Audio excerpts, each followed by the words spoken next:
그럼 기도드리고 시작하겠습니다. 우리를 사랑하시는 거룩하시고 자비하신 하나님 아버지, 진정 감사를 드립니다. 저희들을 구원해 주셔서 너무나 크고 놀라우신 은혜로 채워주시고, 또 구원받은 이후에도 날마다 넘치는 은혜로 저희와 늘 함께해 주심을 감사드립니다. 작년부터 올해까지 2년이란 시간 동안 참으로 너무나 큰 전염병으로 인해서 저희의 삶이 많이 제한이 되고, 또 신앙생활 하는 데 있어서도 여러 가지로 어려움이 많았던 그런 한 해를 보냈습니다. 그러나 그 가운데서도 주님께서 저희들 각자의 삶을 지켜주시고, 또 하나님의 말씀을 전할 수 있도록 또 구미교회를 통해서 역사해 주심을 감사를 드립니다. 이제 올 한 해도 얼마 남지 않았습니다. 남은 시간도 주님 안에서 한 해의 삶을 돌아보며 혹 부족했던 그런 삶의 모습들이 있다면 내년 한 해는 더욱 주님 안에서 분발해서 많은 열매를 남기는 그런 한 해가 될 수 있도록, 또 한 해를 잘 마무리할 수 있도록 하나님께서 함께해 주시기를 부탁을 드립니다. 또 이 시간 하나님의 말씀 앞에 참여한 우리 식구들의 마음속에 주님께서 함께해 주시고, 또 각자에게 필요한 말씀의 은혜로 채워주시기를 부탁드립니다. 오늘 또 여러 가지 사정으로 인해서 이 자리에 함께하지 못한 우리 형제 자매들 계십니다. 특별히 건강이 좋지 않으신 또 우리 분들, 또 우리 어르신들, 추운 날씨 속에 혹 건강이 악화되지 않도록 주님께서 그 심신을 붙잡아 주시기를 원합니다. 또 여러 가지 마음의 문제로 인해서 이 자리에 함께하지 못한 우리 형제 자매들이 있다면 주님께서 말씀의 빛을 비춰주시고, 또 마음이 정리가 되고 또 함께할 수 있도록 주님께서 함께해 주시기를 부탁드립니다. 한 시간 말씀의 시종을 오직 주 성령께 의지하오며 우리를 사랑하시는 예수님 이름으로 기도드렸습니다. 아멘. 예, 우리 성경 고린도후서 12장 같이 찾겠습니다. 고린도후서 12장 1절입니다.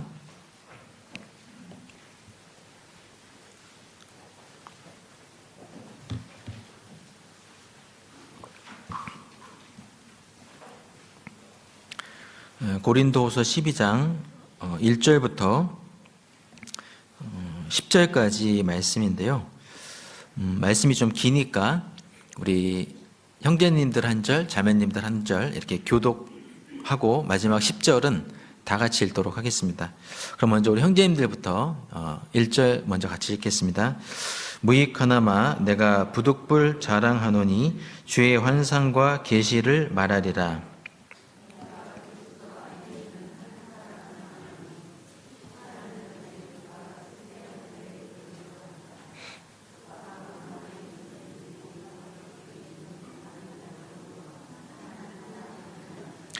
내가 이런 사람을 아노니 그가 몸 안에 있었는지 몸 밖에 있었는지 나는 모르거니와 하나님은 아시느니라.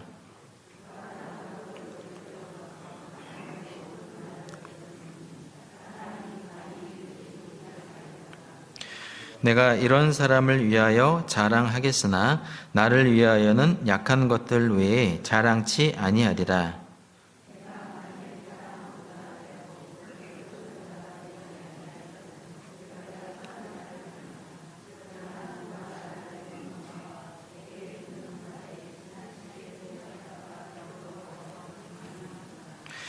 여러 계시를 받은 것이 지극히 크므로 너무 자고하지 않게 하시려고 내 육체의 가시 곧 사단의 사자를 주셨으니 이는 나를 쳐서 너무 자고하지 않게 하려 하심이니라.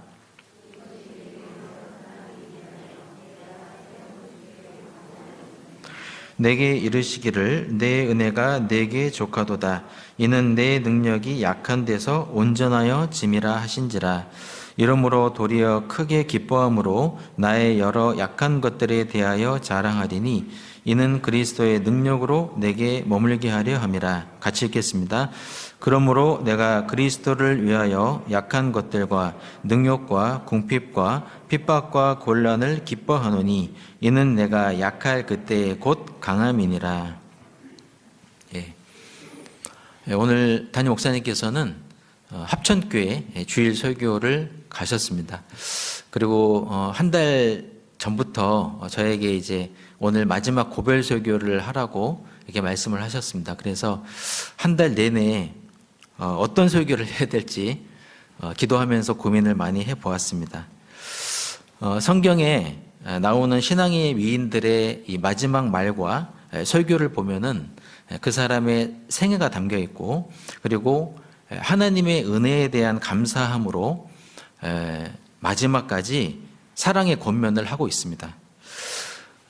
그래서 저도 구미교회에서 5년 동안의 그 생활을 요약을 해본다면 하나님의 은혜에 대한 감사함이었다, 이렇게 말씀을 드릴 수가 있습니다.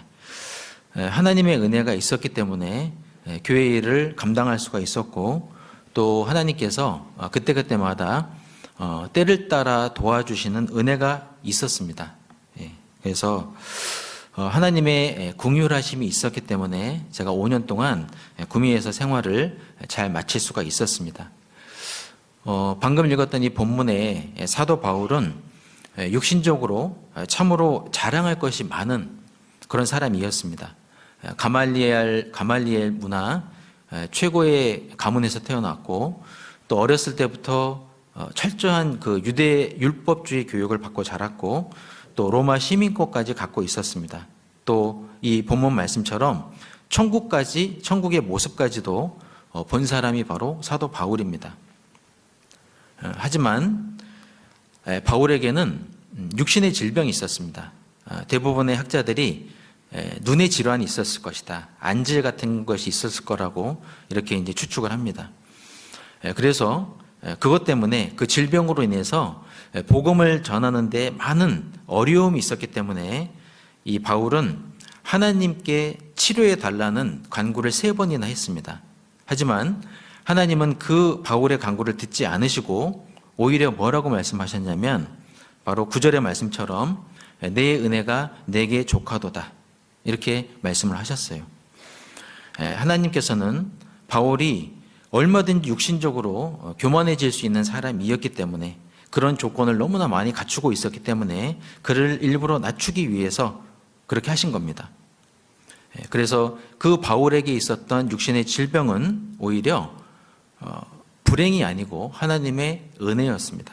그래서 바울은 약한 것들 외에는 자랑하지 않는다고 그랬죠. 5절에도 9절에도 나의 약한 것 외에는 자랑할 게 없다. 왜냐하면 내가 약할 그때 곧 강하기 때문에, 주님 안에서 강해지는 비결이기 때문에, 그래서 바울은 약한 것들 외에는 자랑하지 않겠다고 했습니다. 나도 하나님 앞에 지금까지 여러 차례 구해봤지만 잘 들어주시지 않는 것들이 있으시죠. 자, 그렇다면 2가지 중에 하나일 가능성이 많습니다. 한 가지는 하나님께서 언젠가는 들어주시려고 기다리고 계신 경우가 있고, 또 한 가지 경우는 내 은혜가 내게 족하도다 라는 이 말씀을 나에게 또 하고 계신 겁니다. 나는 그걸 원하지만 하나님의 뜻이 아닐 수도 있다는 얘기예요. 하지만 하나님이 내 기도를 들어주시건 들어주시지 않건 어쨌든 간에 하나님은 나에게 항상 좋은 것을 주시고요, 또 가장 좋은 길로 인도하시는 분이라는 거, 우리는 그 하나님을 신뢰해야 됩니다. 그래서 오늘은 내 은혜가 내게 족하도다 라는 제목으로 하나님의 은혜에 대한 말씀을 좀 참고해 보도록 하겠습니다. 먼저 우리가 이 살아가는 가운데 있어서 정말 중요한 것 중에 하나가 뭐냐면 바로 관점이라는 게 중요합니다. 관점. 어떤 사물이나 현상을 바라보는 시각, 내가 어떤 관점에서 그거를 바라보고 해석할 거냐, 그게 굉장히 중요하거든요. 코로나 바이러스의 심각성을 작게 여기는 사람은 그냥 감기 정도로 여기고요. 그리고 경각심도 가지지 않을 겁니다. 하지만 코로나 바이러스의 심각성을 크게 여기는 사람은 매사에 조심하겠죠. 또 자기 죄의 심각성을 작게 여기는 사람은 구원에 대한 감사함도 적습니다.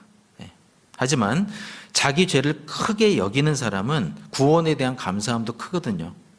그래서 누가복음 7장 47절에도 사함을 받은 일이 적은 자는 적게 사랑하느니라.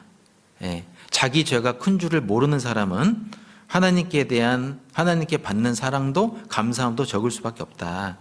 또 로마서 5장 20절에도 죄가 더한 곳에 은혜가 넘쳤나니, 그런 말씀이 있죠. 자, 그래서 우리는 죄에 대한 관점도 어떠냐에 따라서 내가 하나님께 감사하는 사람이 될 수도 있고 감사를 안 하는 사람이 될 수도 있다. 그리고 하나님의 은혜를 작게 여기는 사람은 감사함도 적게 돼 있고, 하나님의 은혜를 크게 여기는 사람은 감사할 수밖에 없습니다. 그래서 우리가 살아가는 가운데 어떤 사물이나 현상을 바라보는 그 관점의 차이는 결국은 그 사람의 태도의 차이를 가져오고 결과에 큰 영향을 미칩니다. 나머지 삶에 영향을 미칩니다. 그래서 우리가 어떤 일을 할 때 어떤 관점을 갖고 대하는가, 그것은 굉장히 중요하다고 할 수가 있습니다. 결국 그 관점, 바라보는 관점이 그 사람의 가치관이 되기 때문입니다.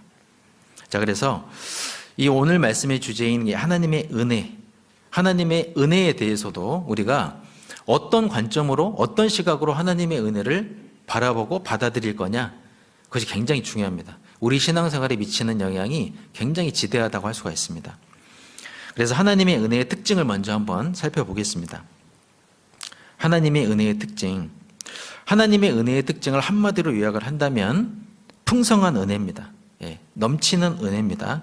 자, 그래서 우리 하나님께서는 넘치게 주시는 분입니다. 그래서 시편 116편 12절에도 여호와께서 내게 주신 모든 은혜를 무엇으로 보답할꼬? 모든 은혜라고 그랬죠. 또 요한복음 1장 16절에도 우리가 다 그의 충만한 데서 받으니 은혜 위에 은혜로라.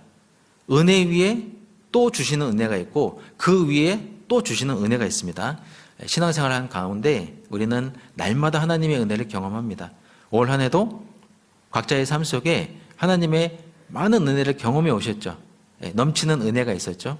그래서 아마도 마지막 구역 모임을 하시면서 하나님께 받은 은혜에 대한 감사한 어떤 제목들이 있었는지 간증을 나누는 그런 구역 모임들을 다 가지셨을 겁니다.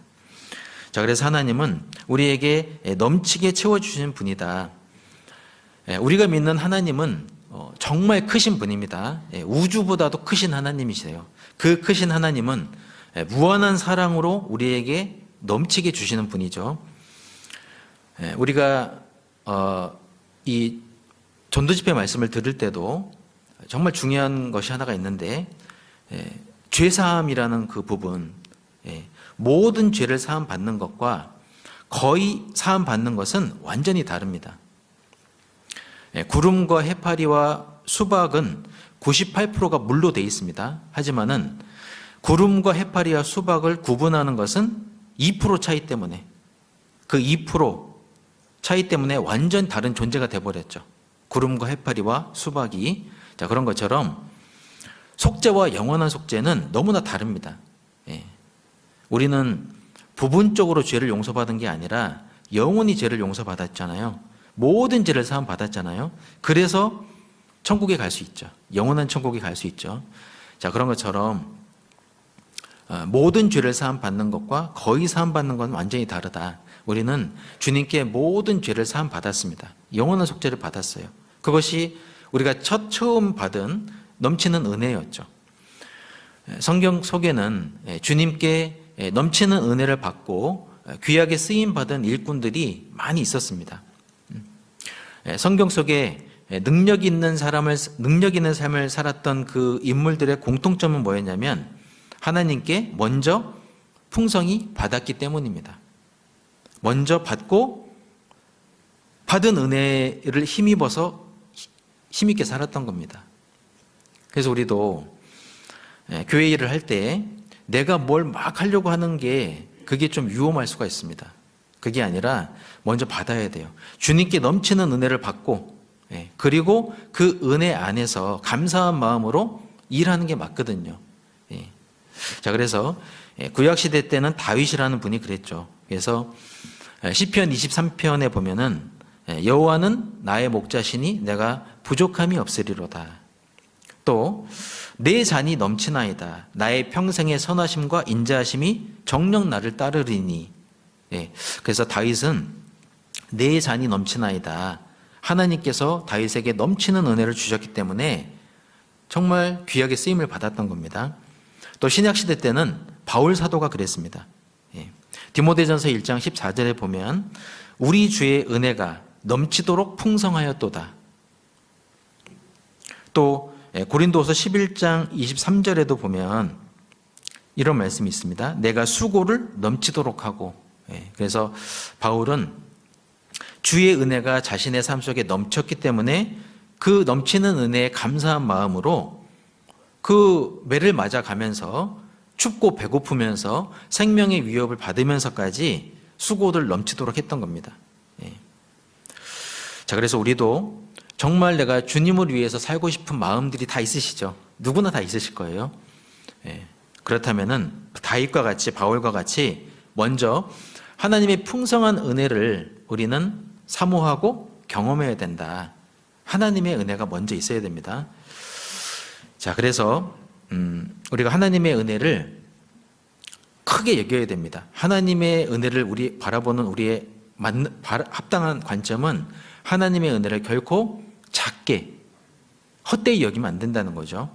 하나님의 은혜를 헛되이 여기는 사람의 특징이 몇 가지가 있습니다.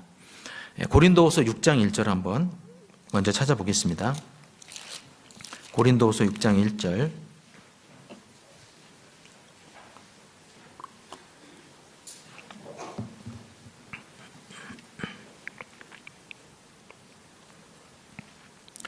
고린도서 6장 1절만 같이 읽어보겠습니다. 우리가 하나님과 함께 일하는 자로서 너희를 권하노니 하나님의 은혜를 헛되이 받지 말라. 하나님의 은혜를 헛되이 받지 말라. 자, 헛되이란 말이 텅 빈, 공허한 그런 뜻이 있습니다. 즉 하나님의 은혜를 진실한 마음으로 받지 않는 상태, 하나님의 은혜를 가볍게 여기는 상태, 그것을 바로 헛되이라고 표현하신 거예요. 하나님의 은혜를 헛되이 받지 말라. 하나님의 은혜를 헛되이 여기는 것이 굉장히 위험합니다. 하나님의 은혜를 헛되이 받는 사람에게서 나타나는 특징들이 몇 가지 있거든요. 이런 말이 있죠. 은혜는 돌의 색이고 원수는 물의 색이라.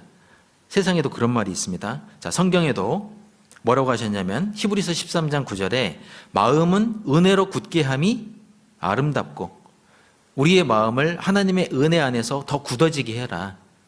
또 베드로전서 5장 12절에도 너희가 은혜에 굳게 서라. 은혜 안에서 굳게 서라고 했습니다. 하나님의 은혜 안에서 사는 것은 많은 유익이 있지만 반대로 하나님의 은혜를 헛되이 여기는 것은 매우 위험합니다. 그 이유를 몇 가지 설명을 드리겠습니다. 하나님의 은혜를 헛되이 받는 것이 왜 위험하냐? 첫 번째 이유는 평강이 사라집니다. 참된 평강이 없기 때문에 그래요. 신약의 27권 중에 14권을 기록했던 사도 바울의 서신서에 보면 항상 시작할 때 서두의 인사말이 너희에게 은혜와 평강이 있을지어다. 은혜와 평강이거든요. 은혜와 평강. 세상의 모든 일은 순서라는 게 중요합니다. 순서가 중요해요. 우리 이제 구미교회에서도 형제 자매님들 참 봉사를 잘 하시거든요. 학예 수양회 때도 이제 설치봉사 가보면 우리 형제님들 그 일하시는 게 정말 솜씨가 대단하세요. 그 어려운 봉사를 순식간에 해치우거든요. 물론 그 봉사하는 과정은 결코 쉽지는 않지만 정말 일을 잘하세요. 일 잘하는 사람에게 흔히 이제 하는 칭찬이 뭐냐면 일머리가 있다. 일머리가 저 사람 정말 대단하다. 그런 표현을 쓰죠. 일머리가 있다는 뜻은 결국은 일의 순서를 잘 알고 있다는 뜻입니다. 뭔가 열심히 하기는 했는데 순서가 막 엉키잖아요. 그럼 일을 또 해야 됩니다. 그런 일들이 많이 생기죠. 자, 그래서 일의 순서를 잘 알고 있다. 우리 삶에는 우선순위라는 게 있거든요. 먼저 해야 될 일이 있고 나중에 해야 될 일이 있는 겁니다. 자, 성경도 순서가 중요합니다. 은혜와 평강입니다. 하나님의 은혜가 있을 때 평강이 오는 거예요. 그게 바른 순서예요. 평강이 그냥 주어지지는 않습니다. 하나님의 풍성한 은혜 안에 내가 거할 때 평강이 주어지죠. 자, 그래서 하나님의 은혜를 헛되이 여기는 사람에게는 참된 평강이 없습니다. 그래서 항상 별것 아닌 문제로 마음에 문제가 생기는 이유는 하나님의 은혜를 헛되이 여겼기 때문이에요. 하나님의 은혜, 내 문제가, 내가 지금 힘들어하는 그 문제가 하나님의 은혜보다 크기 때문에 그래요. 하나님의 은혜가 내 문제보다 크면 그렇게 힘들지 않거든요. 예. 하나님의 은혜가 커야 정말 별것 아닌 문제 때문에 마음에 문제가 생기지 않습니다. 하나님의 은혜가 커야 돼요. 하나님의 은혜가 크지 않으면 평강이 사라집니다. 자, 그리고 하나님의 은혜를 헛되이 여기는 사람의 두 번째 특징은 육신적인 삶을 삽니다. 예. 육신적인 삶을 산다는 뜻은 참된 만족이 없다는 뜻이에요. 예. 참된 만족이 없습니다. 자, 히브리서 12장 6절 한번, 15절 한번 찾아보겠습니다. 히브리서 12장 15절입니다.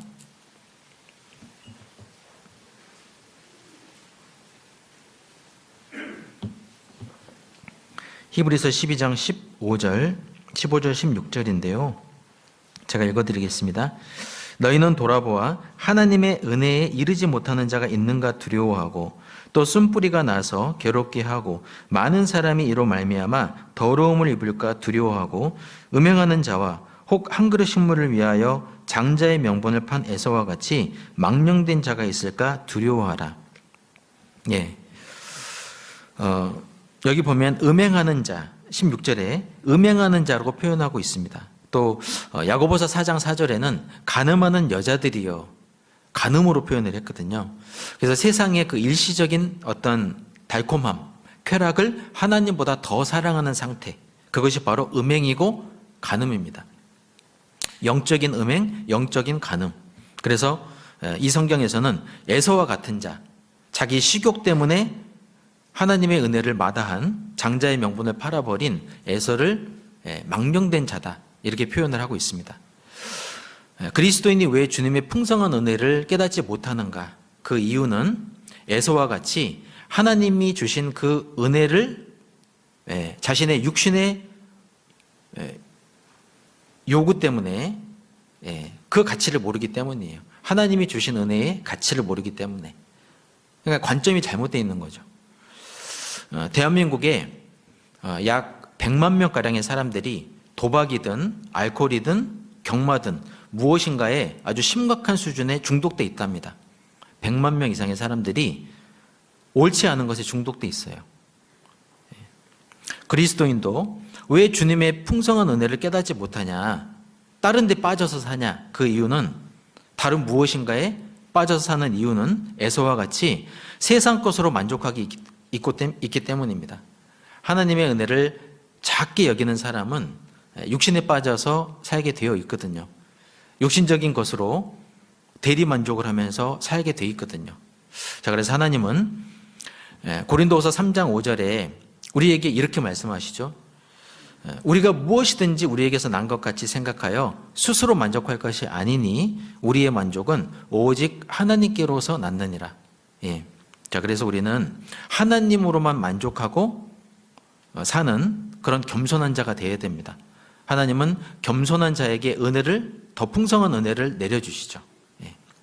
자, 그리고 하나님의 은혜를 헛되이 여기는 사람의 세 번째 특징은 바로 교회를 대적하고 이간시킨다는 특징이 있습니다. 우리 디모데후서 3장 7절 한번 찾아보겠습니다. 디모데후서 3장 7절, 디모데후서 3장 7절에서 9절까지 말씀입니다.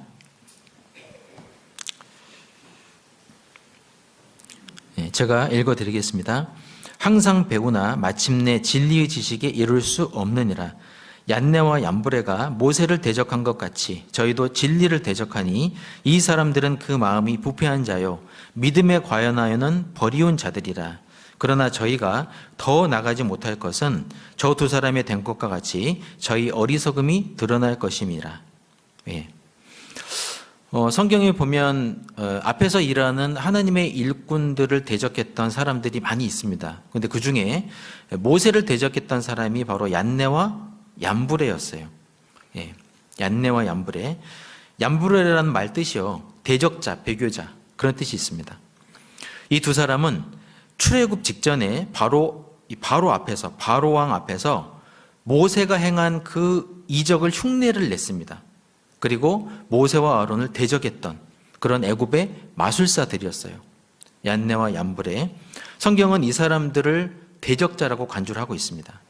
대적이란 말 뜻은 맞서서 겨룬다, 그런 뜻이에요. 상대할 때의 원수 적자를 씁니다. 맞서서 겨루는 상태. 그리고 이간이란 말은 떼놓을 이자의 틈 간자거든요. 둘 사이를 헐뜯어서 서로 멀어지게 하는 거. 이게 이간이에요.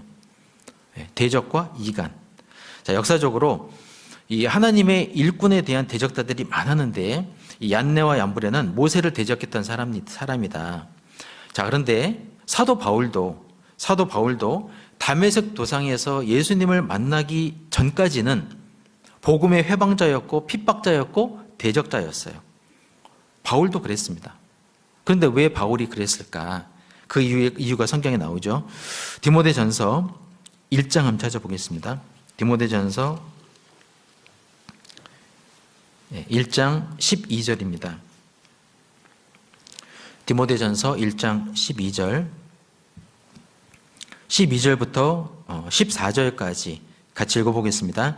나를 능하게 하신 그리스도 예수 우리 주께 내가 감사함은 나를 충성되이 여겨 내게 직분을 맡기심이니 내가 전에는 회방자요 핍박자요 포행자이었으나 도리어 궁유를 입은 것은 내가 믿지 아니할 때에 알지 못하고 행하였음이라.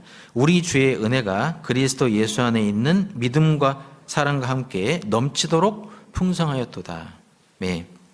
바울이 왜 대적자였냐? 그 이유는 바로 알지 못했기 때문이다. 성경은 그렇게 이유를 말하고 있습니다. 교회 안에서도 하나님의 은혜를 충분히 경험해 보지 못한 사람, 하나님의 은혜를 작게 여기는 사람은 언제든지 대적자가 될 수 있습니다. 내가 얼마든지 교회와 일꾼들의 대적자가 될 수 있다는 그 사실을 우리는 경계해야 됩니다. 바울은 하나님을 잘 알지 못할 때, 믿지 않을 때 대적자였음을 고백했잖아요. 자, 그래서 우리가 교회 안에서도요, 눈치가 빠른 게 잘 아는 게 아니고 사실은 올바른 교회관을 갖고 있는 게 진짜 잘 아는 거예요, 사실은. 우린 그걸 명심해야 됩니다. 눈치만 빠른 사람은 얼마든지 교회를 대적할 수 있거든요. 내가 철이 없을 때는 교회를 대적하기도 합니다. 그러나 하나님은 철부지 같은 나도 기다려주세요. 바울을 기다려주셨던 것처럼. 그래서 나도 내가 혹시 교회의 대적자가 아닌지 빨리 깨닫고 돌이켜야 돼요. 하나님이 그걸 원하십니다. 바울을 기다려주셨던 그 주님은 우리도 기다려주고 계세요. 자, 그래서 하나님의 은혜를 헛되이 받는 사람은 교회를 대적하고 이간시킬 수 있다. 그리고 하나님의 은혜를 헛되이 받는 사람의 네 번째 특징은 충성하는 데 문제가 생깁니다. 최선을 다하지 않습니다. 고린도전서 4장 1절 2절에 보면 사람이 마땅히 우리를 그리스도의 일꾼이요 하나님의 비밀을 맡은 자로 여길지어다. 그리고 맡은 자들에게 구할 것은 충성이니라. 하나님의 일을 맡은 사람에게 요구하시는 조건이 있습니다. 뭐냐? 충성입니다. 충성. 그런데 이 고린도전서 4장 1절 2절의 말씀 속에 중요한 게 하나 들어있거든요. 한번 찾아보겠습니다. 고린도전서 4장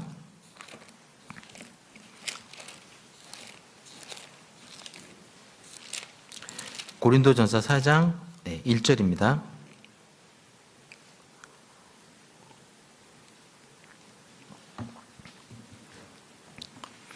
고린도전서 4장 1절 2절 같이 한번 읽어보겠습니다. 사람이 마땅히 우리를 그리스도의 일꾼이요 하나님의 비밀을 맡은 자로 여길지어다. 그리고 맡은 자들에게 구할 것은 충성이니라. 자, 여기서 중요한 것이 마땅히, 1절에 마땅히가 굉장히 중요해요. 충성을 할 수 있는 원동력이 뭐냐면 마땅히 여기는 겁니다. 마땅히 여겨야 될 것을 마땅히 여기지 않게 되면은 교회 안에서 많은 문제가 생깁니다. 고린도 교회 성도들은 마땅히 여겨야 될 것을 그렇게 실제로 여기지 않았어요. 사도 바울을 사도로서 인정하지 않았죠. 마땅히 여겨야 되는데 그렇게 여기지 않은 겁니다. 그러니까 교회 안에서 어떤 일이 생기냐, 막 파가 갈라졌죠. 어떤 사람은 게바에게, 어떤 사람은 아볼로에게, 어떤 사람은 그리스도에게 막 분열이 됐어요. 교회 안에서요. 자, 그래서 우리가 하나님의 은혜를 크게 여기고 받은 은혜에 대해서 보답하며 사는 것을 마땅히 여긴다면 우리가 하루하루를 살면서도 최선을 다해서 살 수 있고 맡은 일에 충성을 다할 수 있습니다. 마땅히 여기기 때문에, 하나님의 일이 중요하다고 마땅히 여기기 때문에. 그래서 우리는 직분을 소중히 여겨야 됩니다. 직분. 우리가 교회 안에서 하나님이 우리에게 맡기신 일들이 있죠. 소중히 여기셔야 돼요. 결코 가볍게 여기시면 안 됩니다. 에레미야 48장 10절에도 여호와의 일을 태만히 하는 자는 저주를 받을 것이요. 정말 무서운 말씀이죠. 하나님의 저주를 받는다. 여호와의 일을 게을리하는 자, 태만히 하는 자는 저주가 있다. 또 계시록 3장 11절에도 내가 속히 임하리니 내가 가진 것을 굳게 잡아 아무나 내 면류관을 빼앗지 못하게 하라. 내가 가진 것을 굳게 잡아라. 우리가 갖고 있는 것 중에 하나님이 맡기신 직분이라는 게 있어요. 그럼 그 직분 굳게 잡으라고 그랬습니다. 하나님이 주신 기회로 여기고 그 기회를 놓치지 말아라. 면류관을 빼앗기지 말아라. 그렇게 말씀하세요. 그래서 사람은 누구나 자기가 중요하다고 생각하는 일에 시간과 물질을 투자하게 돼 있고 그 일에만 집중을 하게 돼 있습니다. 그래서 우리는 직분을 소중히 여겨야 됩니다. 왜냐하면 주님 오실 날이 너무 가까웠기 때문입니다. 우리가 더 이상은 교회 안에서 맡은 일을 태만히 할 시간적인 여유가 없습니다. 그래서 우리가 봉사할 수 있는 시간도 정말 얼마 남지 않았기 때문에 우리는 그런 관점을 가지고 그런 개념을 갖고 내년에도 새롭게 맡은 직분에 충성을 다하시기 바랍니다. 그게 지혜로운 사람이에요. 일할 수 없는 밤이 속히 오거든요. 일할 수 있을 때 하셔야 돼요. 우리가 봉사할 때도 항상 걸리는 것이 하나 있잖아요. 저는 할 수 없습니다. 능력이 없습니다. 해본 적이 없습니다. 이런 마음들이 있으실 거예요. 자, 그런데 빌라델비아 교회는 정말 작은 교회였지만 주님의 이름을 배반하지 않았죠. 적은 능력을 가지고도 하나님의 말씀을 지켰어요. 자, 그래서 내가 능력이 적다 하더라도 주님의 말씀을 지키면 족합니다. 오히려 내가 하나님께 받은 은사가 많고 하나님께 많은 능력을 받아서 갖고 있어도 그것이 오히려 신앙이 약할 수도 있어요. 그래서 중요한 것은 받은 은사가 많다고 자기 신앙을 과대평가해서는 안 됩니다. 좋은 환경에서 말씀을 지키는 것보다 어려운 여건 속에서 말씀을 지키는 게 더 좋은 거죠. 또 풍성한 중에 말씀을 지키는 것도 좋지만은 고난 중에 말씀을 지키는 것은 더 아름다운 겁니다. 또 풍족한 중에 헌금하는 것도 좋지만은 궁핍한 중에 헌금하는 것은 더 잘하는 거거든요. 그래서 우리는 약하다고 주저앉거나 자신의 부족함 때문에 자꾸 침륜에 빠지거나 그렇게 해서는 안 되겠죠. 적은 능력을 하나님께 받았어도 그것을 잘 활용해서 하나님의 말씀을 지키고 산다면, 충성스럽게 산다면 하나님께서 더 큰 은혜로 채워주실 겁니다. 신앙이라는 것은 어떤 한 지역이나 한 곳에 오래 있다 보면은 정체에 빠집니다. 매너리즘이라는 게 오거든요. 그래서 우리가 같은 어떤 지역, 또 내가 같은 직장, 또 같은 직분, 같은 봉사, 이걸 오랫동안 하다 보면은 나도 모르게 그냥 익숙해집니다. 그냥 현실에 안주하게 돼요. 그래서 새로운 일에 도전하지 않게 됩니다. 습관적인 신앙은 형식으로 흐르기 쉽거든요. 그리고 마음이 둔해지면 형식으로 흐르기 쉽습니다. 그래서 우리는 하나님께서 우리에게 주신 직분을 귀하게 여기는 게 필요해요. 교인의 종류가 있답니다. 감투교인이라는 게 있어요. 감투교인. 교회 감투를 안 주면 교회에 안 나오는 교인. 이게 감투교인이에요. 인력거 교인이 있습니다. 신방을 가서 끌어내야만 겨우 교회에 나오는 교인. 인력거 교인. 핑계 교인. 이렇게 저렇게 항상 핑계대며 잘 빠지는 교인. 오락교인. 친목회, 운동, 경기, 야유회 때문에 교회를 다니는 교인. 그리고 벙어리 교인. 신자 생활을 오래 해도 기도 생활을 전혀 안 해서 기도 인도를 못하는 교인. 그리고 시험 채점관 교인도 있습니다. 설교 비평과 남의 험잡기에 우수한 교인. 시험 채점관 교인. 그리고 유람선 교인. 이 교회 저 교회를 왔다 갔다 하는 교인. 그리고 광고 교인. 사업적으로 무슨 실속을 찾으려는 목적으로 교회에 다니는 교인. 묵상 교인. 예배 시작하면 시작할 때부터 조는 교인. 묵상 교인. 그 다음에 국회의원 교인. 한 가정에서 대표로 혼자만 나오는 교인. 국회의원 교인. 그 다음에 가시교인. 교회에 가시 노릇이나 하는 파괴적인 교인. 장례위원 교인. 부모의 장례식 예비를 위해서 교회에 나오는 사람. 이런 여러 유형의 교인들이 있대요. 그런데 우리는 감투교인이 되면 안 됩니다. 교회에서 감투를 안 주면 교회 안 나오는 사람. 그 형식적인 신앙이죠. 교회에서 맡기는 직분은 결코 계급이 아닙니다. 올해 봉사하시다가 내년에 이제 봉사가 바뀌신 분들이나 봉사를 안 하게 되신 분들이 계시죠. 그것은 결코 좌천된 게 아닙니다.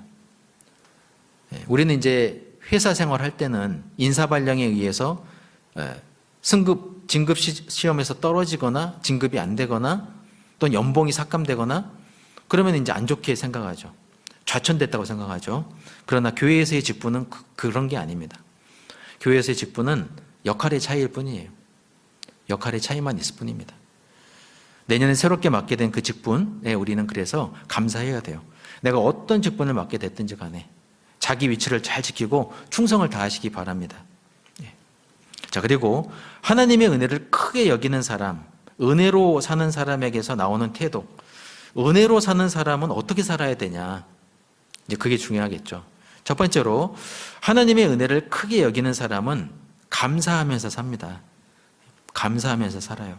그래서 바울 사도는 감사하는 자가 되라. 감사함을 넘치게 하라. 서신서에 보면 감사에 대한 내용들이 계속 나와요. 감사함을 넘치게 해라. 바울 자신이 먼저 하나님의 은혜를, 큰 은혜를 경험을 했기 때문에 바울은 그 받은 은혜에 감사한 마음으로 사도의 직분을 잘 수행했기 때문에 그래서 자신의 그 경험담처럼 우리에게도 감사함을 넘치게 하라고 그렇게 권면하고 있습니다. 감사 속에 담긴 축복의 비밀이 있습니다. 감사의 비밀. 이전에 받은 복에 대한 감사는 하나님의 또 다른 복을 받도록 이끌어줍니다.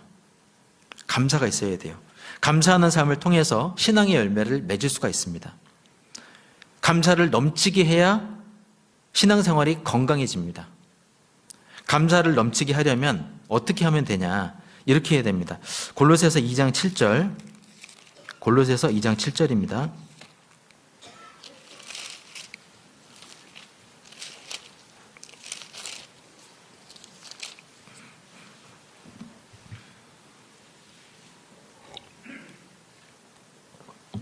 골로새서 2장 7절 같이 읽겠습니다. 그 안에 뿌리를 박으며 세움을 입어 교훈을 받은 대로 믿음에 굳게 서서 감사함을 넘치게 하라. 감사함을 넘치게 하려면 뭐가 필요하냐면 믿음이 먼저 필요해요. 믿음에 굳게 서서 감사함을 넘치게 하라. 믿음은 들음에서 나죠. 그리고 들음은 그리스도의 말씀으로 말미암죠. 내년 한 해는 말씀 생활을 더 성실히 하시면 좋겠습니다. 주일 말씀, 수요 말씀. 이 말씀들을 항상 기본으로 하셔야 되고요.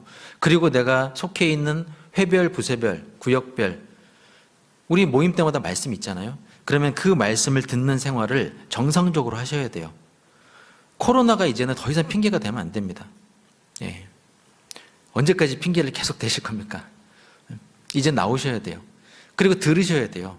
그래야 하나님께 감사하는 사람이 될 수 있어요. 믿음에 굳게 서야 감사함을 넘치게 할 수 있거든요.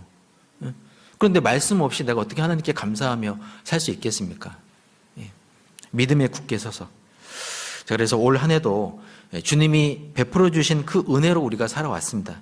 주님께 받은 은혜에 감사하면서 한 해의 마무리를 잘 하시면 좋겠습니다. 그리고 두 번째로 하나님의 은혜를 크게 여기는 사람은 서로 사랑합니다. 사랑하게 돼 있습니다. 교회 안의 문제는 대부분 사랑이 부족할 때 발생하거든요. 사랑이 부족할 때.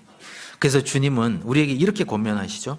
요한복음 13장 34절 찾아보겠습니다. 요한복음 13장 34절.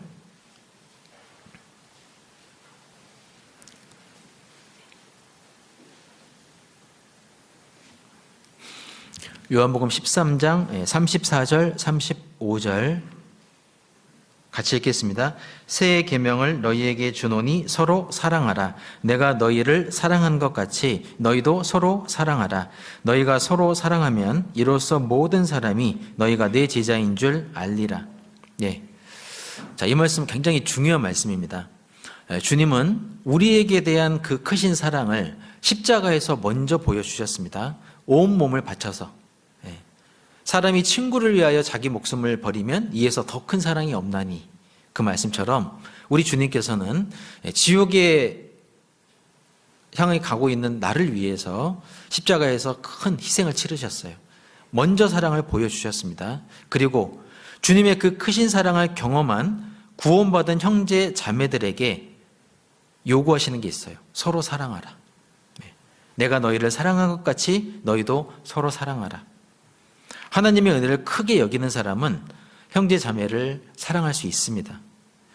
눈에 보이는 형제 자매를 사랑하지 못하면서 내가 형제 자매를 사랑한다고 말할 수는 없을 겁니다. 사랑이라는 것은 순간적인 감정이 아니고 오래 참고 용납하는 것, 그게 사랑이죠. 그래서 고린도전서 13장 사랑장에 보면 사랑은 시작부터 끝까지가 오래 참는 것이다. 용납하는 것이다. 그게 바로 사랑의 핵심이에요. 용납하고 받아들여 주는 것. 주님께서는 자신을 핍박하고 멸시하고 조롱하고 욕하는 모든 사람들을 끝까지 용서하셨습니다. 끝까지 사랑하셨죠. 그리고 결국은 십자가 위에서 죽으심으로 그 사랑을 확증하셨어요.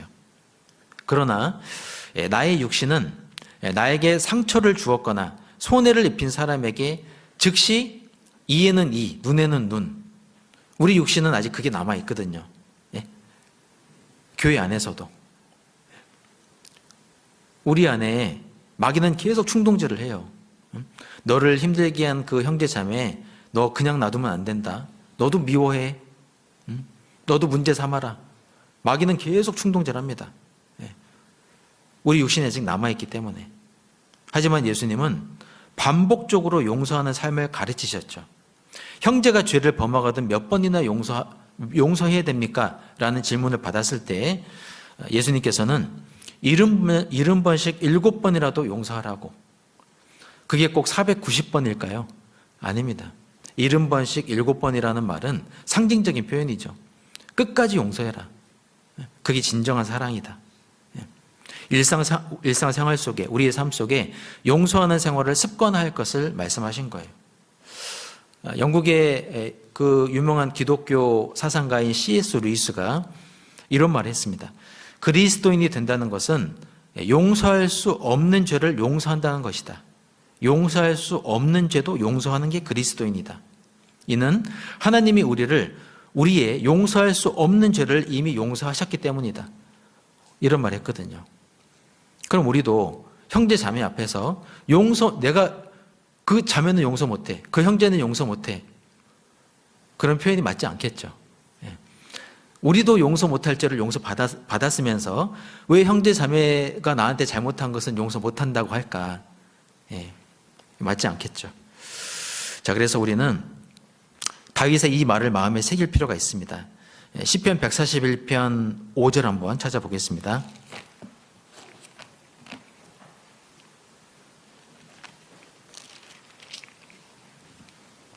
시편 141편 5절입니다.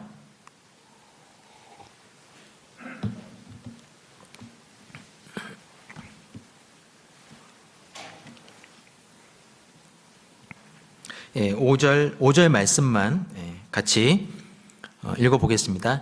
의인이 나를 칠지라도 은혜로 여기며 책망할지라도 머리에 기름같이 여겨서 내 머리가 이를 거절치 아니할지라. 저희의 재난 중이라도 내가 항상 기도하리로다.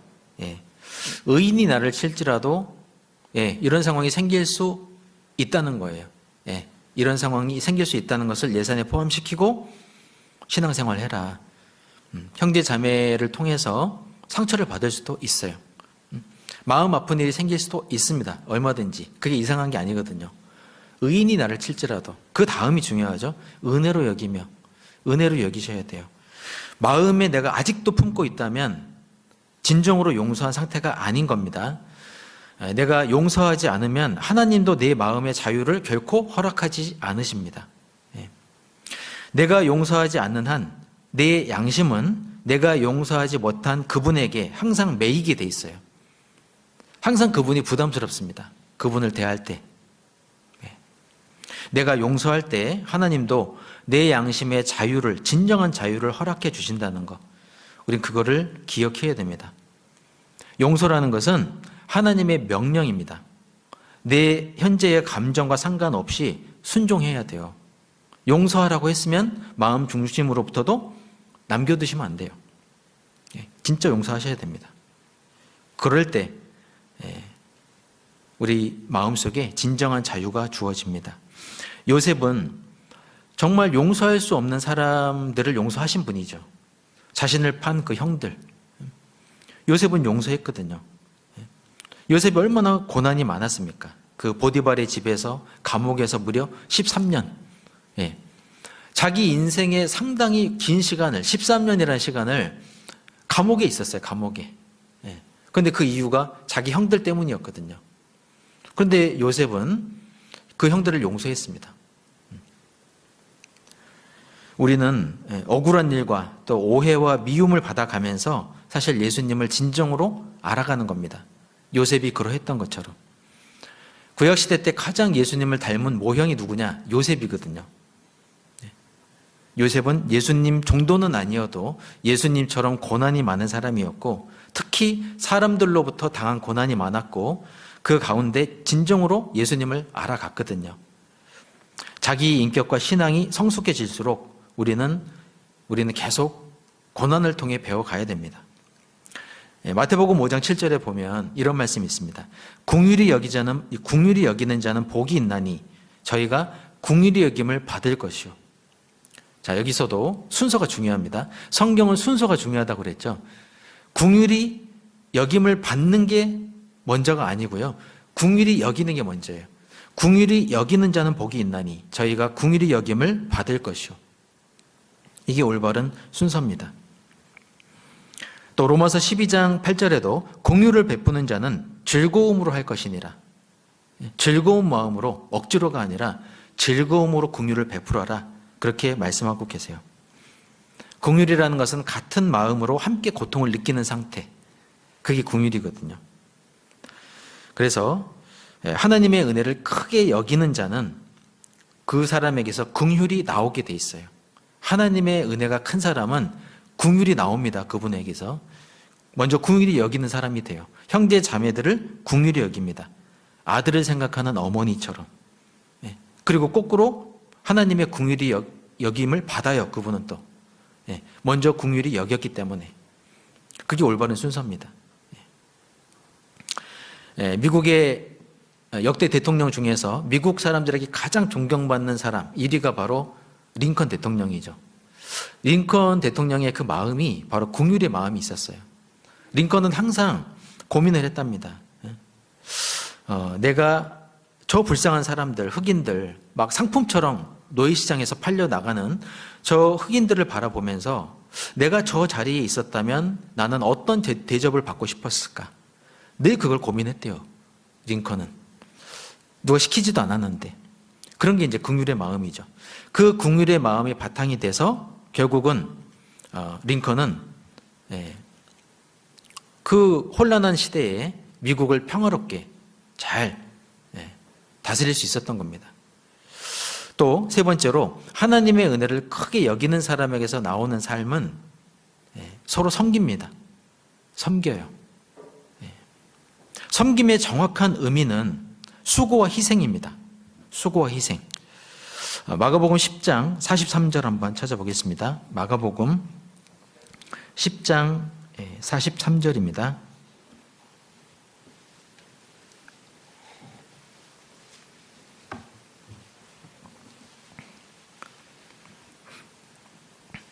마가복음 10장 43절부터 45절까지 같이 읽겠습니다. 너희 중에는 그렇지 아니하니 너희 중에 누구든지 크고자 하는 자는 너희를 섬기는 자가 되고 너희 중에 누구든지 으뜸이 되고자 하는 자는 모든 사람의 종이 되어야 하리라. 인자에 온 것은 섬김을 받으려 함이 아니라 도리어 섬기려 하고 자기 목숨을 많은 사람의 대속물로 주려 함이니라. 자, 여기 보면 예수님께서 가르치고 계시죠. 너희 중에는 그렇지 아니하니 너희 중에는 그렇지 아니하니. 자, 예수님이 왜 이런 표현을 쓰셨을까? 너희 중에는 그렇지 아니하니. 그 이유는 사람은 본성적으로 다른 사람 위에 있고 싶거든요. 으뜸되기를 좋아하는 사람들이 있습니다. 그런데 이 교회 안에서 으뜸되기를 좋아하는 사람이 생기면 그곳에는 항상 분쟁이 있고 많은 문제들이 발생하게 됩니다. 그래서 요한3서 1장에도 보면 이 으뜸되기를 좋아하는 사람이 한 명 있었죠. 바로 디오드레베. 저희 중에 으뜸되기를 좋아하는 디오드레베가 우리를 접대하지 아니하니. 이 교회 가운데 으뜸되기를 좋아하니까 형제 자매에 대한 기본적인 도리도 안 하는 사람이 된 거예요. 그 원인이 뭐였냐면 자기가 섬김을 받으려고 하니까. 으뜸되기를 좋아하니까. 그러니까 예수님이 이렇게 표현하신 거예요. 너희 중에는 그렇지 아니하니. 너희들 안에 있는 문제는 바로 그거다. 너희들 어머니를 봐라. 누가 예수님 오른편에 왼쪽 오른쪽에 앉을지 그거를 먼저 생각하지 않냐. 그걸 질문했잖아, 예수님한테. 자, 그래서 너희 중에는 그렇지 않다. 자, 그래서 바울 사도도 대표적인 섬김의 모델이죠. 바울 사도는 영혼을 건지기 위해서 모든 희생을 감수했던 분입니다. 성도들을 바로 세우기 위해서 수고를 아끼지 않았어요. 그래서 고린도서 11장에 보면은 바울이 당한 그 고난이 아주 상세하게 묘사가 되어 있지 않습니까? 바울이 했던 그 희생과 수고가 사실은 섬김의 모습이에요. 그게 진짜 섬김입니다. 사도들은 기도하는 것과 말씀 전하는 일에 전무했죠. 성도들을 말씀으로 잘 양육하는 것, 그게 섬기는 거예요. 앞에서 말씀을 전하는 전도인들, 또 교회 안에서 말씀을 맡아서 가르치는 직분을 갖고 있는 사람들, 교사들 같은 경우에는 학생들을 섬기고 있는 표현이 뭐냐? 교육을 하는 거죠. 하나님 말씀을 가르치는 거예요. 그게 사실은 섬기는 겁니다. 자기의 할 일을 알고 행하는 것, 그것이 바로 섬기는 겁니다. 교회 안에서 자기 위치를 찾고 그 위치에서 순종하며 살아가는 것, 그게 바로 섬김입니다. 그래서 섬김은 한마디로 표현하면 희생하고 헌신하는 것이다. 희생하고 헌신하는 게 바로 섬김이다. 그래서 말씀은 주님 안에서 주님을 섬기고 고생하고 수고를 많이 한 사람들이 주 안에서 높아질 것을 말씀하시는 겁니다. 예수님은 그것을 강조하신 거예요. 이 말씀 속에. 섬김은 수고하고 헌신하는 것이다. 자, 그런데 요즘 좀 문제가 있습니다. 요즘 이제 문제가 좀 생긴 게 있습니다. 세상에 이제 사상의 영향을 받습니다. 그리스도인들도. 시편 2편 한번 찾아보겠습니다. 시편 2편.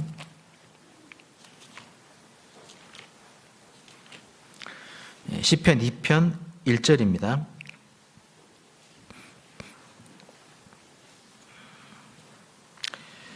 제가 읽어드리겠습니다. 어찌하여 열방이 분노하며 민족들이 허사를 경영하는고 세상의 군왕들이 나서며 관원들이 서로 꾀하여 여호와와 그 기름 받은 자를 대적하며 우리가 그 맨 것을 끊고 그 결박을 벗어버리자 하도다. 하늘에 계신 자가 웃으시며 주께서 저희를 비웃으시리로다. 네. 자, 여기 보면 여호와와 그 기름 받은 자를 대적하며 그랬고 맨 것을 끊고 그 결박을 벗어버리자. 맨 것 결박은 질서를 말하는 거거든요. 예. 자, 그런데 요즘 이 교회 안에 어떤 민주주의나 평등 사상의 영향을 받은 이 상대주의가 들어오기 시작합니다. 자, 그래서 이 손대접하는 거 있잖아요. 손대접하는 것은 사람을 높이는 게 아니고요. 말씀을 높이는 겁니다. 예. 말씀을 높이는 거죠. 예.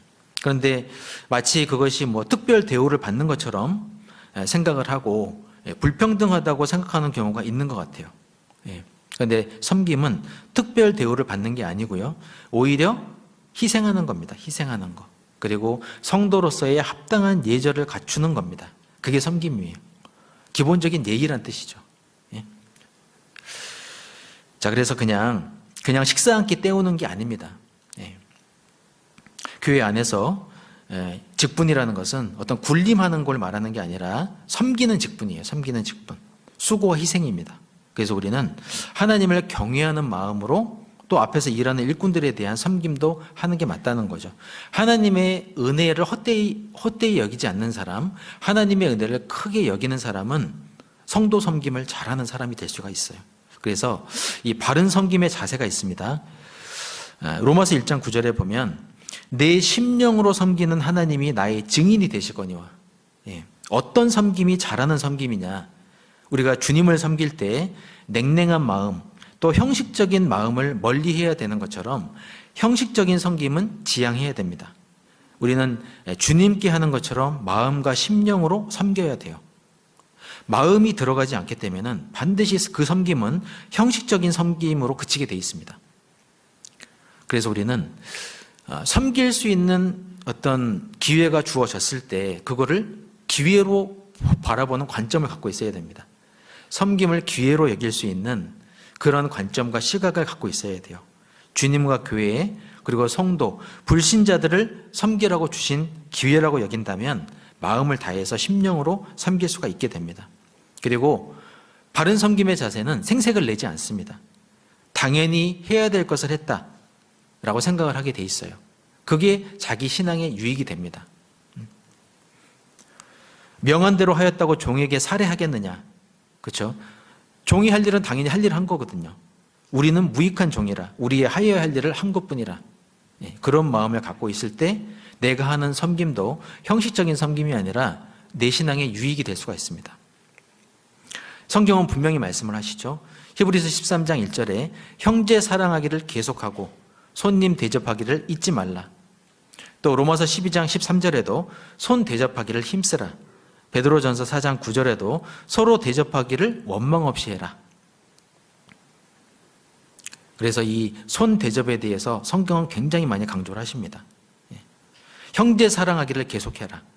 우리 이제 구미교회 안에도 보면은 형제 사랑하고 자매 사랑하는 거, 성도들 손 대접하는 거 잘하시는 분들이 굉장히 많습니다.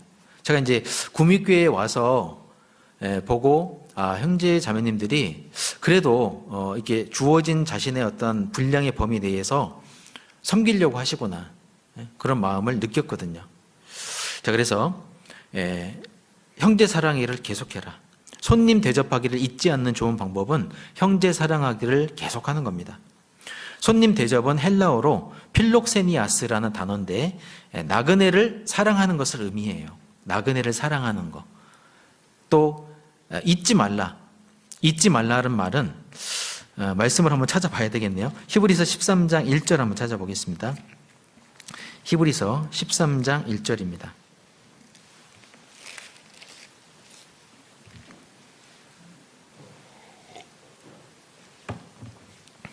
히브리서 13장 1절 2절 같이 읽어보겠습니다. 형제의 사랑하기를 계속하고 손님 대접하기를 잊지 말라. 이로써 부지 중에 천사들을 대접한 이들이 있었느니라. 형제 사랑하기를 계속해라. 손님 대접하기를 잊지 말라.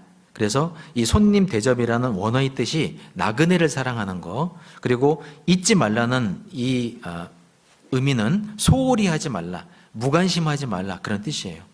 그래서 우리 가정에 나그네를 대접하는 것은 정말 귀한 겁니다. 세상 사람들도 자기 가정의 친척이나 친구들을 대접하는 것을 즐거워하는 것처럼 우리도 교회 안에서 전도를 위해서 여행하는 나그네를 대접하는 일을 귀하게 여기고 즐거워할 수 있어야 됩니다. 우리는 손님 대접하기를 잘하는 교회가 돼야 돼요. 손님 대접에 무관심하거나 소홀히 해서는 안 될 겁니다. 하나님의 축복을 받는 비결이거든요. 그래서 로마서 12장 11절에도 열심을 품고 주를 섬기라. 열심을 품고 주를 섬기라. 그래서 내가 잘 섬기기 위해서는 모아야 될 게 두 개가 있습니다. 하나는 시간을 잘 최대한 모으셔야 돼요. 그리고 또 한 가지는 물질을 최대한 모으셔야 됩니다. 시간과 물질. 내가 평소에 시간과 물질을 잘 모아둔다면 이걸 통해서 형제 사랑하기를 계속할 수 있습니다. 자매 사랑하기를 계속할 수 있어요. 자, 그래서 하나님의 은혜를 크게 여기는 사람은 서로 섬기는 자가 될 수 있다. 그리고 네 번째로 하나님의 은혜를 크게 여기는 자는 마음을 다해서 순종하게 돼 있습니다. 하나님의 은혜에 감사하는 사람은 순종을 하기는 하는데 마음을 다해서 순종해요. 자, 우리 사무엘상 14장 6절 한번 찾아볼게요. 사무엘상 14장 6절입니다.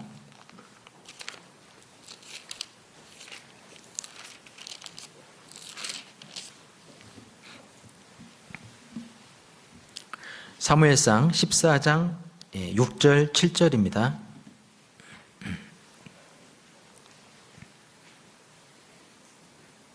같이 읽어보겠습니다. 요나단이 자기 병기든 소년에게 이르되 우리가 이 할례 없는 자들의 부대에게로 건너가자. 여호와께서 우리를 위하여 일하실까 하노라. 여호와의 구원은 사람의 많고 적음에 달리지 아니하였느니라. 병기든 자가 그에게 이르되 당신의 마음에 있는 대로 다 행하여 앞서가소서. 내가 당신과 마음을 같이하여 따르리이다. 자, 여기서 이제 중요한 표현이 당신의 마음에 있는 대로 다 행하여 앞서가소서. 내가 당신과 마음을 같이하여 따르리이다. 하나님이 우리에게 보기를 원하는 순종의 모습은 최선의 순종을 원하시겠죠. 그 최선의 순종의 방법이 뭐냐? 마음을 같이해서 따르는 겁니다. 마음을 같이 하는 거. 초대교회 성도들의 복음이 역사가 크게 나타났던 이유가 뭐였냐? 사도행전 2장에 보면 날마다 마음을 같이해서 성전에 모이기를 힘쓰고 그랬거든요. 모이는 걸 잘했습니다. 일단 초대교회 성도들은. 근데 형식적인 모임이 아니었습니다. 마음을 같이해서 모였어요. 같이 떡을 떼고 믿음의 교제를 하고 또 믿지 않는 자들에게도 본이 되고 그리스도인의 향기를 나타내고. 그러니까 초대교회 당시는 복음의 역사가 정말 활발하게 나타났거든요. 그러니까 마음을 같이 하는 게 정말 중요하다는 거죠. 마음을 같이 하는 거. 자, 그래서 어떤 교회, 어떤 지역에서 전도가 활발히 되고 있다. 그 비결을 잘 조사해 보면 일단 성도들의 마음이 하나가 돼 있기 때문에 그렇습니다. 대부분 그래요. 또 반대로 전도가 잘 안 되는 교회 특징은 뭐냐면 성도들의 마음이 뿔뿔입니다. 하나가 잘 안 돼 있어요. 그러니까 이 복음의 역사 속에 한 마음이 정말 중요했어요. 한 마음. 지금도 마찬가지입니다. 자, 그래서 우리는 필요한 게 뭐냐면 교회와 동일한 보조로 행하셔야 됩니다. 교회와 동일한 보조로.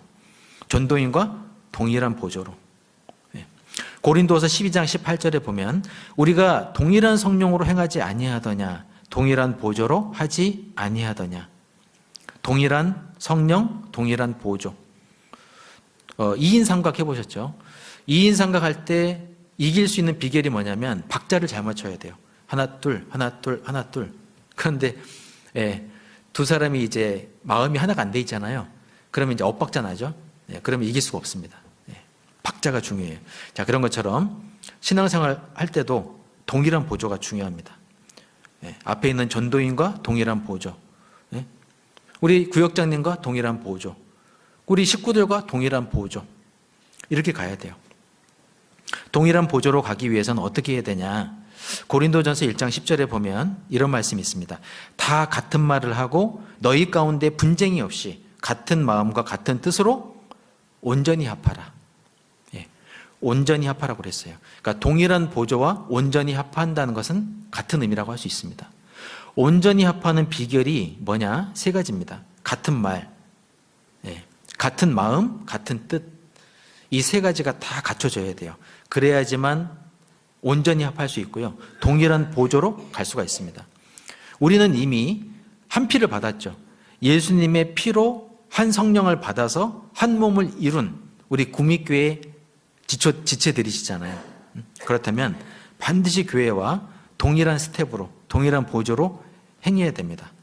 앞에서 일하는 일꾼들, 특히 담임 목사님과 목회 방향을 같이 하고 따라야 돼요.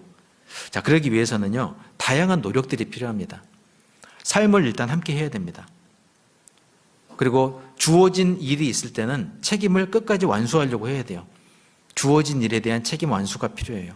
그리고 같은 목소리를 내야 됩니다. 같은 목소리. 또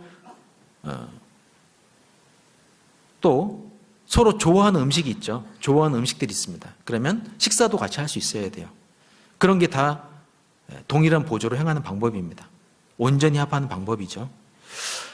여리고성에서 이스라엘 백성들이 큰 대승을 거뒀습니다. 그때 굳게 닫힌 여리고성을 무너뜨린 것도 한 목소리였어요. 한 목소리. 다른 거 없습니다. 뭐 그들이 무기가 화려해서 아주 훈련이 잘 된 군사들이어서 그래서 이긴 게 아니고요. 한 목소리였어요. 한 목소리. 예. 그래서 여호수아는 엿새 동안은 성 주위를 한 바퀴씩만 돌라 그랬죠. 아무 소리도 내지 말아라. 그리고 마지막에 7바퀴 돌면서 소리를 질러라 그랬어요. 나팔을 불고 함성을 질러라. 그러면 여리고성이 무너질 것이다. 너희 음성을 들리지 말아라. 이것을 여호수아는 강조했습니다. 하나님의 말씀 앞에서 자꾸 이제 자기 소리를 내게 되면은 하나님의 뜻을 분별할 수가 없기 때문에 불평하고 원망하는 소리를 내지 말란 뜻이죠. 너희 음성을 들리지 말며 벼는 익을수록 고개를 숙이는 법입니다. 상대방을 우리가 깎아내려야 자기가 인정받는 게 아니거든요. 신앙의 연수가 우리는 더해갈수록 더 겸손해져야 됩니다. 때로는 내가 무시를 당해도, 때로는 남이 몰라줘도 주님께서 이미 자기 십자가를 지고 묵묵히 그 길을 걸어가신 것처럼 우리도 자기 할 일을 묵묵히 하면 되거든요. 하나님이 그것을 우리에게 원하십니다. 자, 그리고 5번째로 하나님의 은혜를 크게 여기는 사람은 어떻게 사냐? 자기가 먼저 받은 하나님의 은혜가 있기 때문에 타인에게도 은혜를 끼치는 인생을 살게 돼 있어요. 타인에게도. 전도하는 인생을 산다 그런 뜻입니다. 우리 구약성경 미가서 5장 찾아보겠습니다. 미가서 5장 7절입니다.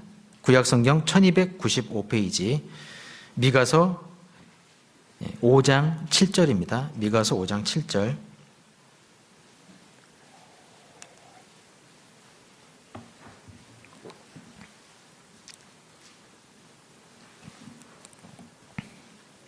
미가서 5장 7절부터 9절까지 제가 읽어드리겠습니다.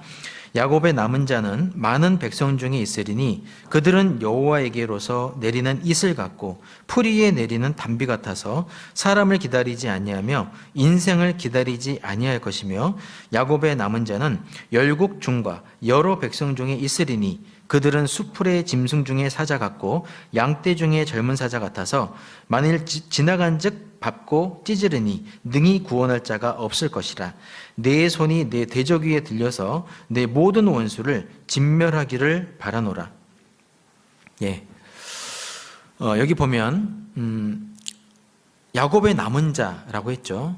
그러니까 이 말씀은 이스라엘 백성들에게 먼저 해당되는 말씀인데 이스라엘의 남은 자, 야곱의 남은 자, 지금 이스라엘 본국에 한 800만, 그리고 나머지 전 세계에 흩어져 있는 유대인들이 600만, 본국이 600만, 나머지 흩어져 사는 유대인들이 1200만 가량 되잖아요.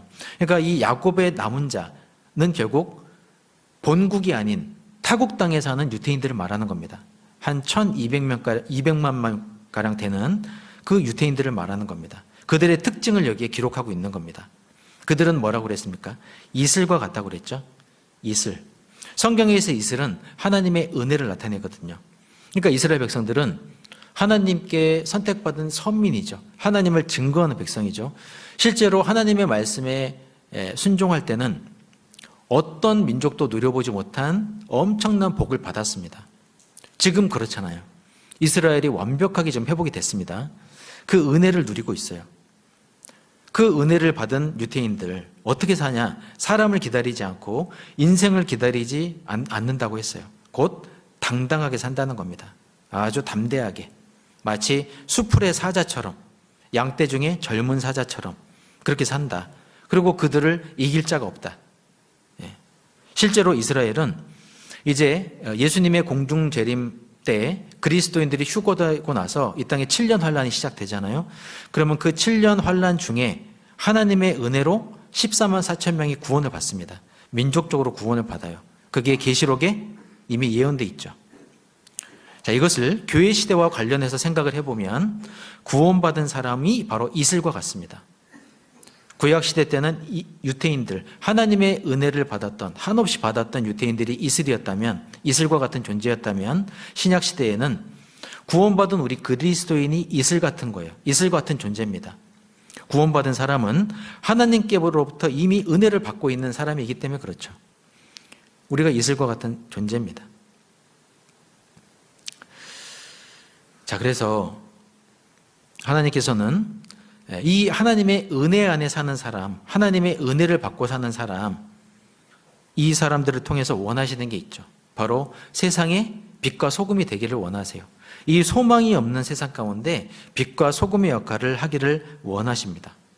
그래서 고린도서 2장 14절에도 보면 우리로 말미암아 각처에서 그리스도를 아는 냄새를 나타내시는 하나님께 감사하노라. 왜 우리가 하나님께 감사할 수 있냐? 그리스도를 아는 냄새를 나타내시거든요. 불신자들에게. 그래서 우리는 구원 얻는 자들에게나 망하는 자들에게나 하나님 앞에서 그리스도의 향기니 이렇게 말씀하고 계시죠. 그래서 우리는 먼저 하나님의 한없는 은혜를 받은 사람으로서 내가 먼저 받은 그 은혜를 다른 사람에게도 끼치는 인생을 사는 것을 하나님께 감사해야 됩니다. 하나님의 은혜 안에 거하는 사람은, 하나님의 은혜를 크게 여기는 사람은 타인에게도 은혜를 끼치는 인생을 산다. 전도하는 인생을 산다라는 겁니다. 타인에게 축복의 통로가 된다는 거죠.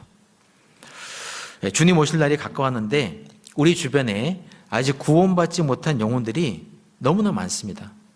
그래서 내년 한 해는 전도하는 한 해가 되어야 되겠습니다. 이슬 같은 사람이 되어야 됩니다. 우리가 타인에게 은혜를 끼치는 사람이 되어야 됩니다. 왜냐하면 더 이상 물러날 곳이 없기 때문에 그래요. 이 하나님께 은혜 받은 유대인들이 그 사자처럼 정말 용맹하게 사는 것처럼 우리도 내년 한 해 담대하게 전도하면서 살아야 되겠죠. 하나님이 우리에게 그걸 원하세요. 자, 그래서 하나님의 은혜를 크게 여기는 사람에게서는 이런 크게 5가지 특징이 있고 이외에도 많습니다. 하나님의 은혜 안에 사는 것이 결국 복이기 때문에 그렇습니다.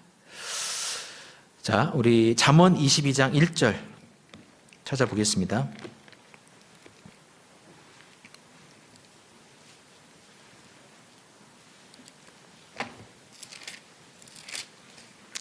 잠언 22장 1절입니다.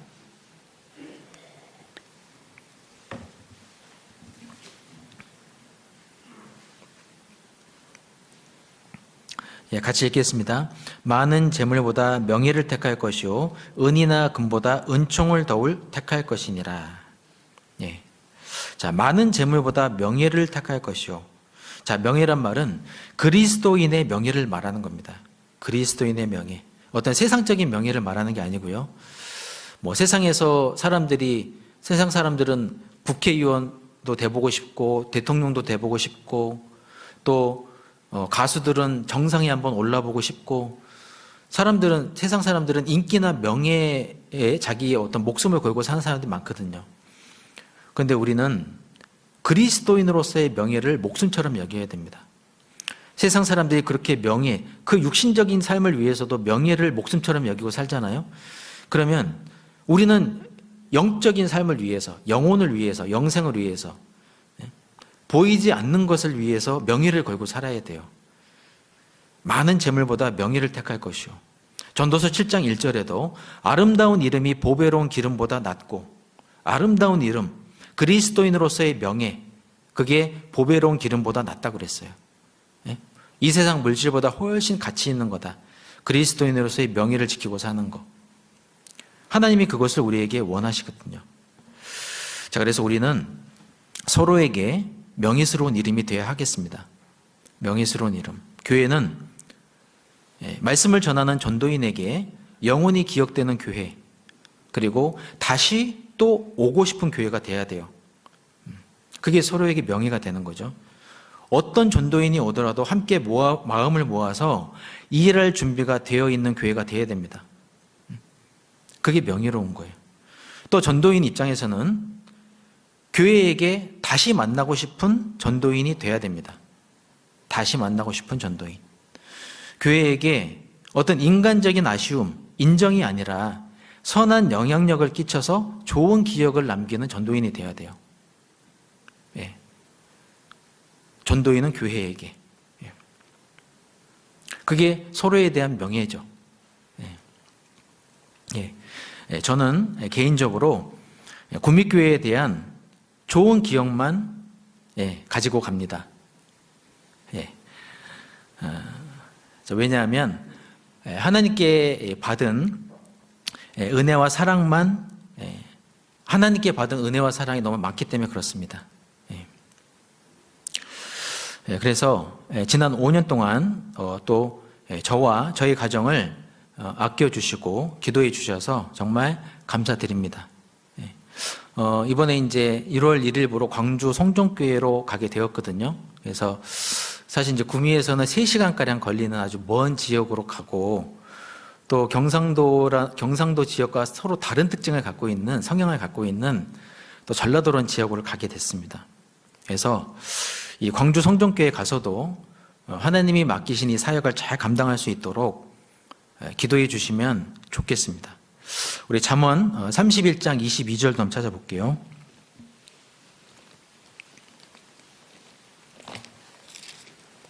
잠언 31장 22절입니다.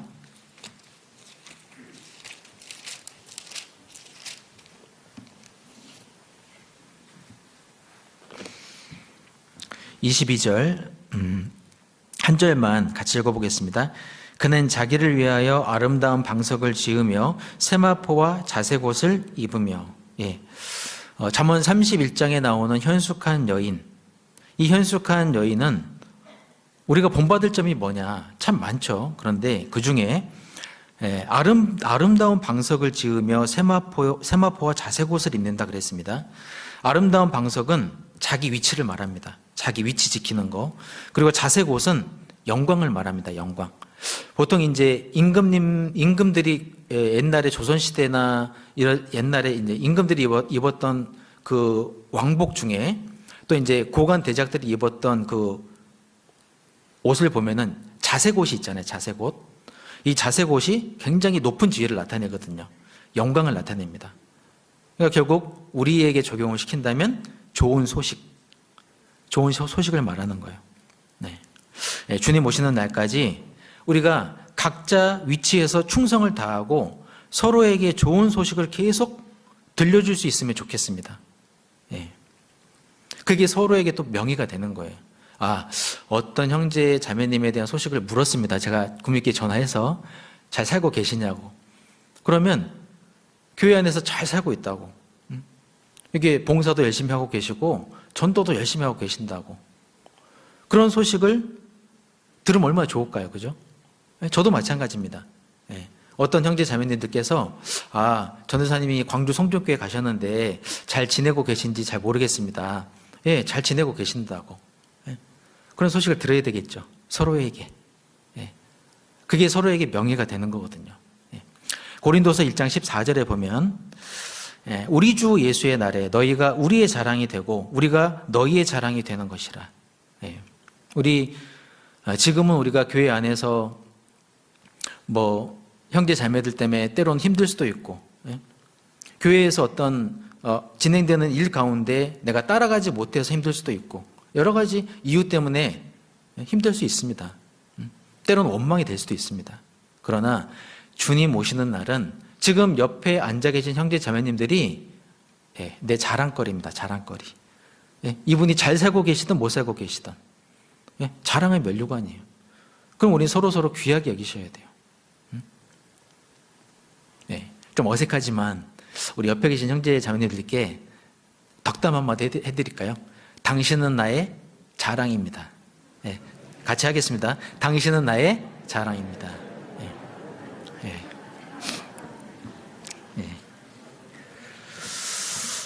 분위기가 갑자기 또 좋아진 것 같습니다. 자, 아무튼 주님 오시는 날 나와 그 형제 자매의 현재 관계와 상관없이, 그 관계가 좋든 나쁘든 그것과 상관없이 주님 오시는 날 내 옆에 계신 형제 자매들은 나에게 영원한 자랑과 상급과 면류관이세요. 그럼 우린 귀하게 여겨야 됩니다.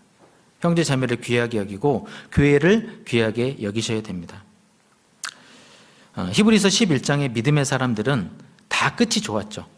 하나같이 다 끝이 좋았던 사람들만 히브리서 11장에 다 기록이 되어 있습니다. 자, 그래서 우리도 끝이 좋은 상태에서 주님을 만나야 됩니다. 신앙생활을 잘 하다가 주님을 만나는 사람은 정말 복된 사람이거든요. 지금 이 자리에 앉아 계신 분들, 또 온라인으로 말씀을 듣고 계신 분들, 주님 오시는 날 다 같이 올라가야 되겠죠. 또 주님 오시는 날 신앙생활을 잘하고 있다가 만나야 되겠죠. 그게 최고로 잘 사는 거예요, 사실은. 다른 거 없습니다. 점점 좋아져야 되고 주님 오실 때 그때가 피크입니다. 크라이막스예요. 그때 정말 잘 살고 계셔야 돼요. 그것이 우리 서로에게 영광스러운 겁니다. 명예로운 이름이 되는 거예요.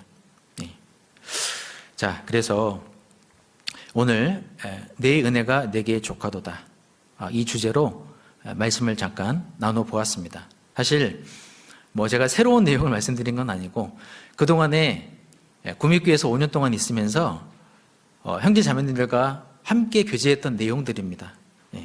그리고 제가 기도하는 가운데 특히 많이 얘기했던 것들, 그런 것들을 오늘 다시 한번 반복해서 말씀을 드린 거예요. 너무 중요하다고 생각하기 때문에.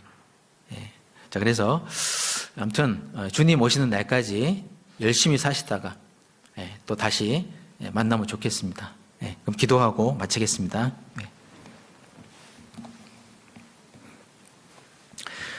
우리를 사랑하시는 거룩하시고 자비하신 하나님 아버지, 감사드립니다. 하나님의 은혜로 우리가 구원을 받았고 지금까지 또 올 한 해도 주님의 은혜 속에 저희가 살아왔습니다. 하나님의 은혜가 우리에게 너무나 크기 때문에 저희는 감사하고 또 그 감사한 마음으로, 보답하는 마음으로 하루하루를 살아갑니다. 내 은혜가 내게 족하도다, 그 말씀처럼 하나님이 베풀어 주신 현재의 나의 상황들, 또 내가 누리고 있는 것들에 감사하는 저희들이 될 수 있도록 도와주시기를 원합니다. 주님 오시는 날까지 하나님의 은혜 안에 더욱 강건한 삶을 살 수 있도록 하나님 함께해 주시기를 원합니다. 또 우리 이 구미 지역에 아직도 42만이라는 많은 사람이 살고 있고 그 가운데 아직 구원받지 못한 많은 영혼들이 있습니다. 구미교회가 우리 박전비 목사님을 중심으로 해서 모든 형제 자매님들의 마음이 하나가 돼서 이 구미 지역에 이뤄진 영혼들에게 더욱 힘있게 복음을 전하는 그런 교회가 될 수 있도록 끝까지 역사해 주시기를 부탁을 드립니다. 모든 것을 주께 감사드리며 예수님 이름으로 기도드렸습니다. 아멘.